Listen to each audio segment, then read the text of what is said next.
جب آپ نے فتح مکہ کے لیے آنے کا ارادہ فرمایا 8 ہجری کو، 8ویں سال ہجرت کے 8ویں سال، تو اب آپ صلی اللہ علیہ وسلم کا ارادہ تھا کہ مکہ کی طرف، وہ آپ نے جب معاہدہ کیا تھا نا، تو ایک قبیلہ تھا خزاعہ، ایک قبیلہ تھا بنو بکر، ایک قبیلہ آپ کے ساتھ ہو گیا کہ ہم آپ کے ساتھ ہیں، ایک قبیلہ قریش کے ساتھ ہو گیا۔ تو آپ نے فرمایا کہ بھائی ہمارے قبیلے پر کوئی حملہ کرے گا تو اس کو ہم اپنے پہ حملہ تصور کریں گے، اور ہم پہ کوئی حملہ تصور کرے گا تو یہ اپنے پہ حملہ تصور کریں گے۔ اسی طرح قریش نے کہا، قریش نے جس قبیلے کو اپنے ساتھ ملایا تھا، انہوں نے اس قبیلے پر حملہ کر دیا جو قبیلہ حضور نے اپنے ساتھ ملا لیا تھا۔ تو معاہدہ ٹوٹ گیا۔ جب معاہدہ ٹوٹ گیا، آپ نے فرمایا اب ہم، جب بات ختم ہو گئی، اب ہم جائیں گے۔ لیکن آپ نے جب فتح مکہ کا ارادہ کیا، مکہ مکرمہ جانے کا ارادہ کیا، آپ نے کسی کو بتایا نہیں، صحابہ کو آپ نے یہ فرمایا تیاری کرو۔ حضرت ابوبکر صدیق رضی اللہ تعالی عنہ جیسی شخصیت کو بھی پتہ نہیں تھا کہ آپ کہاں جانا چاہتے ہیں۔ وہ حضرت عائشہ کے پاس آئے اور پوچھنے لگے کہ اللہ کے رسول نے حکم دیا کہ تیاری کرو، کہاں جانے کا ارادہ ہے؟ تو حضرت عائشہ نے فرمایا میرے علم میں بھی نہیں ہے۔ اور مزید آپ نے کیا کیا؟ مزید آپ نے یہ کیا کہ آپ نے ایک لشکر تیار کیا 8-10 صحابہ کا، اور ان کو ایک دوسری سمت میں روانہ کر دیا اور کہا اس طرف جاؤ، وہاں دیکھو اگر دشمن کا کوئی لشکر ہو تو ان سے مقابلہ کر کے آ جانا۔ صحابہ یہ سمجھے کہ آپ صلی اللہ علیہ وسلم یہ جو ساری تیاری کروا رہے ہیں اس طرف جانا ہے ہم نے، اس لیے یہ آپ کی تدبیر تھی۔ حدیث میں آتا ہے آپ جب کسی جنگ کے لیے، کسی غزوے کے لیے، جہاد کے لیے جاتے تھے، آپ صحابہ کو بتاتے نہیں تھے کہ کہاں جانا ہے۔ آپ دیکھیں، آپ نے جو مدینہ منورہ ہجرت کی ہے نا، مثال کے طور پر یہ مکہ ہے، تو مکہ مکرمہ سے مدینہ منورہ شمال میں ہے، یعنی یہاں مکہ ہے تو یہاں مدینہ ہے، تو مکہ سے مدینہ جانے والا یوں جائے گا نا، مکہ سے یہاں مدینہ ہے، یہ مکہ ہے، تو وہ یوں جائے گا نا۔ آپ نے جب ہجرت کی، آپ یوں نہیں گئے مدینہ، آپ مکہ سے یوں آئے پیچھے، پھر آپ نے روٹ تبدیل کیا، پھر ایسے گئے، تاکہ وہ جو غار ثور ہے جہاں آپ نے پناہ لی تھی 3 دن، وہ تو نیچے کی طرف ہے، وہ مدینے کے راستے میں تو نہیں ہے۔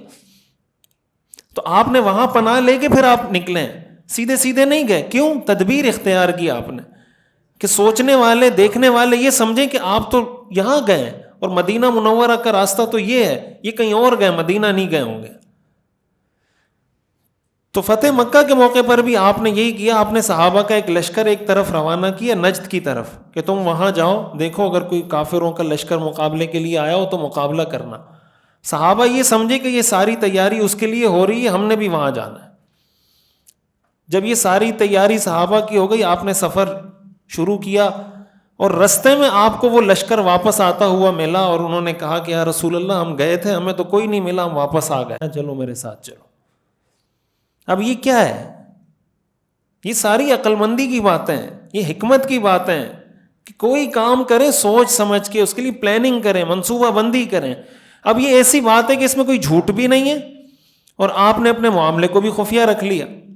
ایک صورت یہ ہوتی ہے کہ آپ صراحتاً کہتے تھے کہ بھائی ہم نے وہاں جانا ہے، اور جانا آپ کو مکہ تھا، یہ تو جھوٹ تھا، یہ آپ نے نہیں کہا۔ آپ نے صحابہ کا ایک لشکر بھیج دیے تاکہ لوگوں کا ذہن ڈائیورٹ ہو جائے کہ یار وہاں جا رہے ہیں لوگ، اور خود اس طرف مکہ مکرمہ کی طرف سفر شروع کر دیا۔ تو صحابہ میں سے کسی کو پتہ ہی نہیں چلا کہ جانا کہاں ہے، تیاری ہوئی۔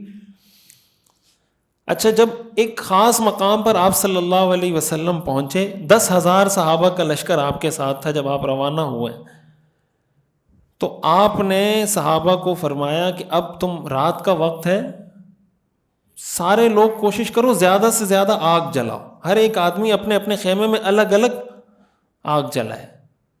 مقصد کیا تھا؟ کہ مکہ مکرمہ سے لوگ آئیں گے جاسوسی کے لیے کہ یہ لشکر آ رہا ہے، تو رات کے وقت جب وہ دیکھیں گے نا کہ اتنی آگ جل رہی ہے، اتنی پھیلی ہوئی، تو وہ بولیں گے یہ تو بہت زیادہ لوگ ہیں۔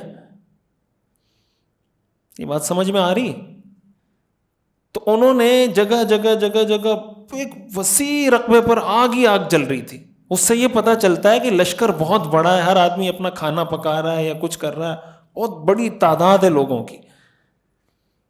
حضرت ابو سفیان اور دوسرے کچھ لوگ، بدیل بن ورقا اور کچھ اور لوگ تھے، یہ بھی مسلمان نہیں ہوئے تھے، یہ جاسوسی کے لیے آئے دیکھنے کے لیے، اور انہوں نے جب دور سے دیکھا تو یہ ایک دوسرے کو کہنے لگے کہ یہاں تو اتنی آگ جل رہی ہے جتنی میدان عرفات میں حج کے موقع پر ہوتی ہے. میدان عرفات میں حج کے موقع پر جتنے لوگ ہوتے ہیں یہ تو اتنے لوگ لگ رہے ہیں، ہم ان کے ساتھ مقابلہ کیسے کریں گے؟ اب یہ کیا ہے؟ یہ بھی تدبیر ہے، یہ بھی حکمت ہے، اس میں کوئی جھوٹ بھی نہیں ہے، کوئی جھوٹ کا پہلو بھی نہیں ہے، اور آپ دشمن کو اپنے سے مرعوب کرنے کی کوشش بھی کر رہے ہیں. قرآن کریم میں آتا ہے نا وَأَعِدُّوا لَهُم مَّا اسْتَطَعْتُم مِّن قُوَّةٍ وَمِن رِّبَاطِ الْخَيْلِ تُرْهِبُونَ بِهِ عَدُوَّ اللَّهِ وَعَدُوَّكُمْ، کہ تم جو تیاری کر سکتے ہو دشمن کے خلاف کرو، اور مقصد اس کا کیا ہے کہ تم اللہ کے دشمن کو اور اپنے دشمن کو رعب میں ڈالو. اب جب انہوں نے دیکھا نا کہ یار اتنی زیادہ تعداد میں لوگ آئے ہوئے، حالانکہ تعداد بہت زیادہ نہیں تھی، لیکن وہ آگ اتنی زیادہ جل رہی تھی کہ وہ اسی سے رعب میں آ گئے کہ یار ان کے ساتھ ہمارا مقابلہ نہیں ہو سکتا. یہ بھی ایک سیکھنے کی چیز ہے. اس کو آپ آسان الفاظ میں یہ کہہ سکتے ہیں کہ دیکھیں دنیا میں بہت سارے لوگ یہ سوال کرتے ہیں کہ آپ جب کوئی کاروبار کر رہے ہیں، کوئی بزنس کر رہے ہیں، کوئی معاملہ کر رہے ہیں، بہت سی دفعہ آپ کو ایسا لگتا ہے کہ یار یہاں جھوٹ بولنا ضروری ہے، جھوٹ نہیں بولوں گا میری جان نہیں چھوٹے گی. کوئی ایسے موقع پہ آدمی کبھی پھنس جاتا ہے. تو دیکھیں جھوٹ بولنے کی تو شریعت اجازت نہیں دیتی نا، لیکن اس طرح کی تدبیریں اختیار کرنے کی شریعت اجازت بھی دیتی ہے. سیرت سے ہمیں سیکھنے کو بھی ملتا ہے کہ آپ کوئی ایسی ٹرک اختیار کریں، کوئی ایسا طریقہ اختیار کریں، کوئی ایسے الفاظ استعمال کریں کہ سامنے والا کچھ سمجھ رہا ہو اور آپ اس کا کچھ اور مطلب لے رہے ہوں، جس کو عربی میں توریہ کہتے ہیں، کہ آپ نے کوئی ایسا جملہ استعمال کیا جس کے دو مطلب ہو سکتے ہیں. جیسے ہجرت کے موقع پر حضرت ابوبکر صدیق رضی اللہ تعالیٰ عنہ اور حضور صلی اللہ علیہ وسلم کو ایک شخص نے دیکھ لیا، تو حضرت ابوبکر سے اس نے پوچھا کہ یہ تمہارے ساتھ کون ہے؟ وہ تو تلاش کر رہے تھے نا کہ میں اطلاع دوں تو انعام مجھے ملے. تلاش کرتے کرتے حضرت ابوبکر سے پوچھا یہ کون ہے؟ انہوں نے فرمایا ہادن یہدینی، یہ راستہ دکھانے والا ہے، مجھے راستہ دکھا رہا ہے. یہ کیا ہے؟